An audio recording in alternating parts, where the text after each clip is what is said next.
Nasakit ko ito. Nagputol ako ng saging doon, 2 buwig. Pinasaan ko yung isa, bitbit ko yung isa. Pagdating ko ng kubo ko, hindi na ako makatayo.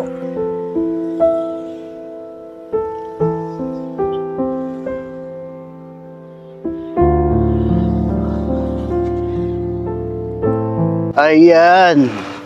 Ngayon po, magandang hapon po mga kaagapay. Ngayon po ay pupuntahan po natin ang bahay ni Tatay Rudy. Ayan, dito po siya. Ngayon medyo toyo na po ito. Ayan. Ayan mga kababayan, mga kaagapay. Nandito kami ngayon sa lugar na pinagsasakahan po ni Tatay Rudy. And pupuntahan po namin siya para hatiran muli ng kanyang grocery at saka bigas. Baka naubos na po yon. And may ibibigay din po tayo sa kanya at saka gusto ko lang din po ma-update po kayo.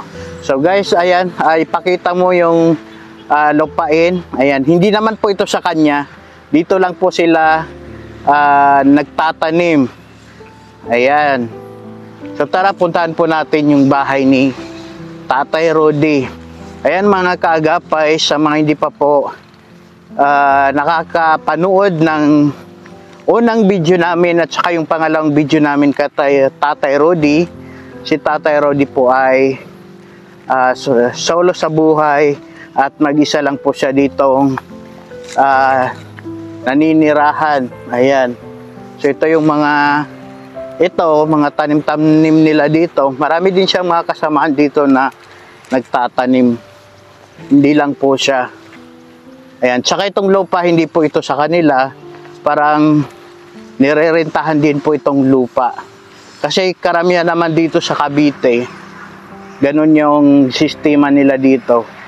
Na nagrerenta yung mga tao sa lupa para lang makapagtanim. Diba? So ito yung napansin ko sa Cavite, na laging mga tanim nila itong kamote. Bilang hindi yung ang nila dito itong kamote bilang gulay. Ito yung kamote na hindi nagkakaroon ng anong tawag nito? Hindi nagkakaroon ng bunga. Ay, hindi naman. Yan kaila Tatay Rudy. Pag maulan, talagang ito putik-putik na to. Mahirap na tong daanan. Mapapanood nyo yung unang video namin kay Tatay, ito, maputik na to. Ayan. Pakita mo sa kanila. Ayan.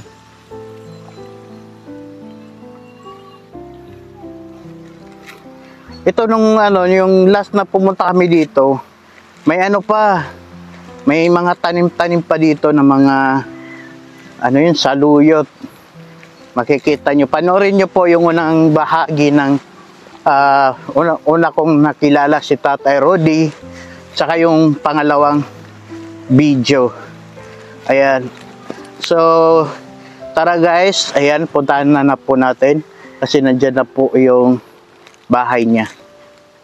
So yun mga kaagapay, nandito tayo sa bahay ni Tatay Rudy, and kanina pa kami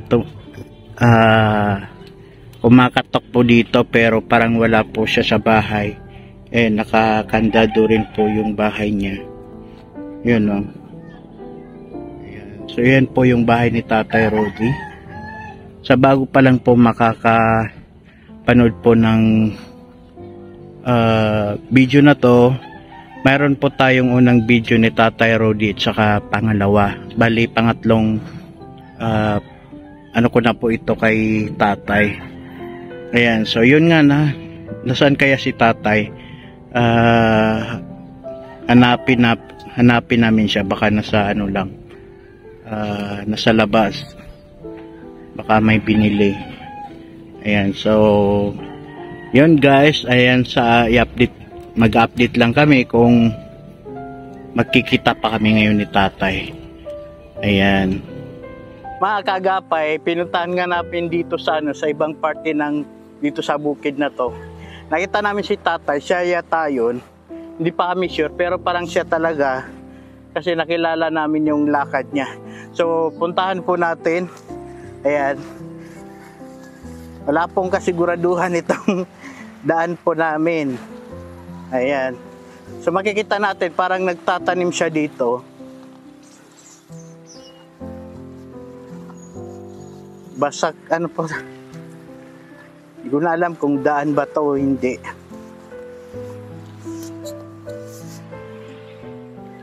So, bahala na.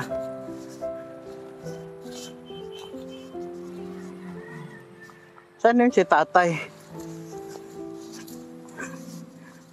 Ay, hindi yata.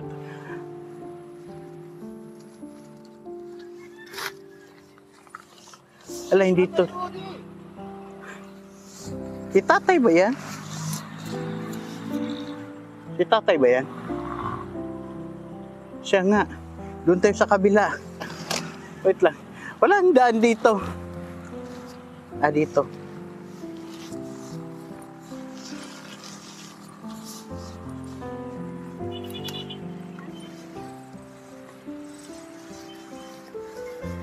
Wala.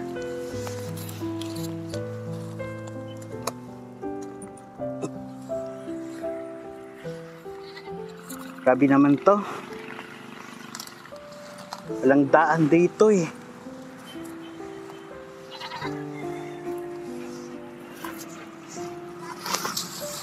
Ayan. Ayan, kumusta tayo? Galing mo. Ha? Saan na kayo nanggaling? Ay, Hilo mo yan? naggaling kami sa bahay mo, tatay. Wala ka pala doon. Umalis dyan. Ha? Alauna. Alauna. Oo. So, bali alauna, nandito ka na. Kumusta tay? Ito, nandito ako sa taniman ko. Ayan po si tatay po. Ayan, sa sobrang sipag ni tatay. Alauna daw, nagpunta na siya dito. Ayan. Nag-harvest ako ng talong.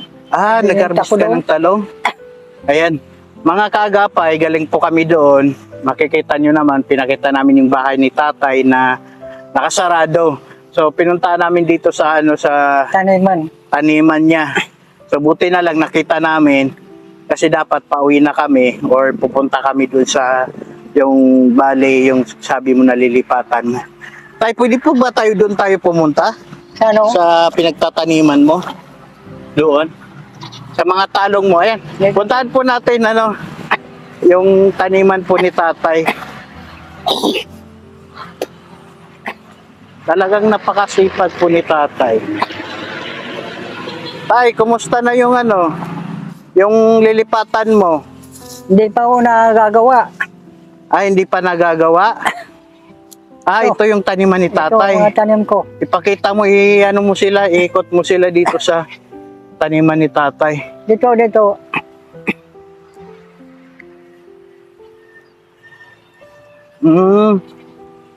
So ito po yung taniman ni tatay. Doon tayo pumunta.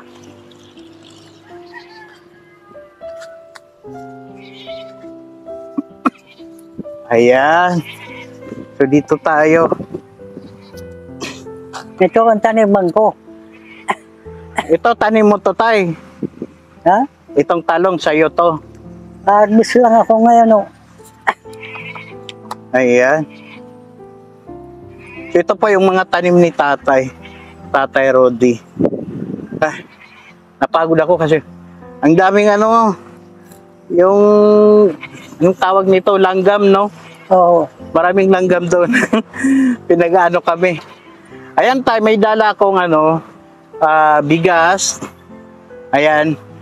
Bigas at saka mountain grocery. May asukal, may kape, saka creamy white. Ayan, Maraming salamat to. para milky. Yan po tatay, galing po yan kay Daddy Frankie.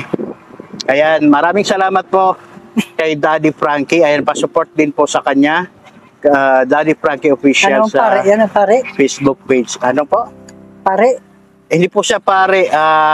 Din po siya, isa din po siyang tumutulong na Taubong ano siya, Taubong Pangasinan. And yun nga, sa kagustuhan din po niyang makatulong sa iba kahit wala siya dito, ay nakipag-ugnayan po siya sa amin kasi kasamahan din po namin siya sa Team Daddy Frankie. So sabi niya, binigyan niya kami ng pangtulong. So yan yung ko na sabi ko, bigyan ko ng bigas ulit si tatay para may pagkain ka naman. Yung dala ko dati, naubos na ba? Oo, ubos na po. Ay, salamat. Naubos ni tatay. Kasi ilang linggo na rin yun, yung last na galing kami dito, nung umuulan pa yun eh. O, maulan-ulan pa yun. So, sa mga hindi pa po nakapanood, nung unang video po namin, ayan po, panoorin niyo po. Si Tatay Rodi po ay isang, nag-isa na lang siya dito na naninirahan.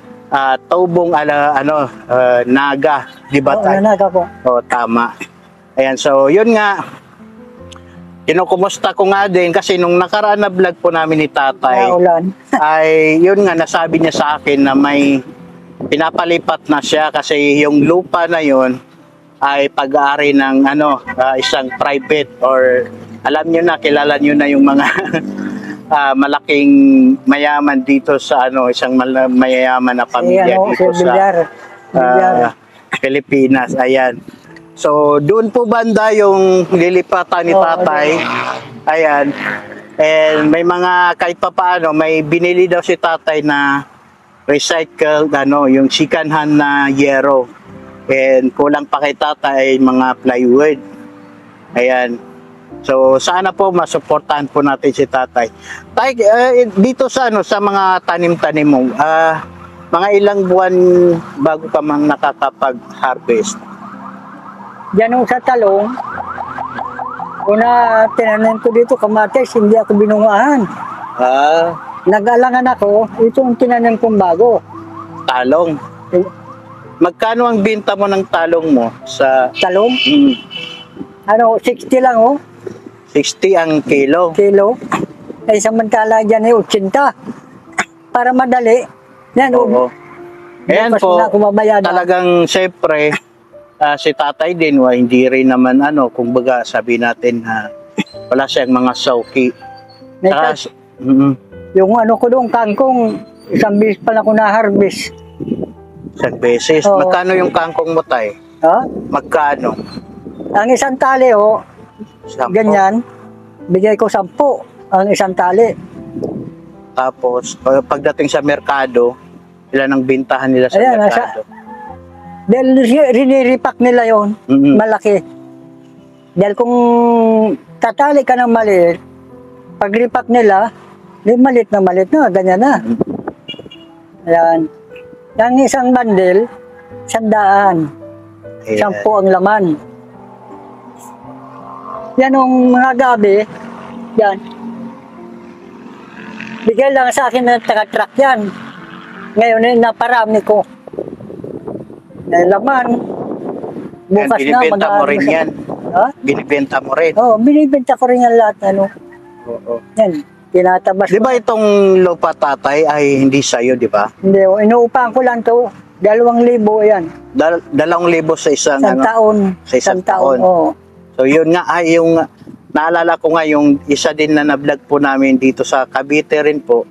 Ganun nga po yung rintahan po nila lang lupa. By kontrata yan isang taon. So yun.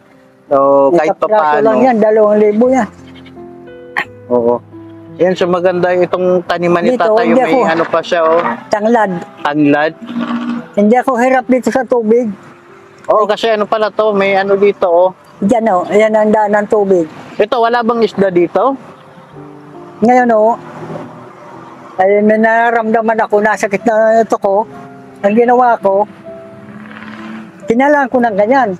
Pinatubig ko din dyan. Ay, Pero makikita din tayo, parang umusbong na gumaganda na yung tubo ng talong mo. Ay, nasakit ko ito. Nagputol ako ng saging doon, 2 buwig.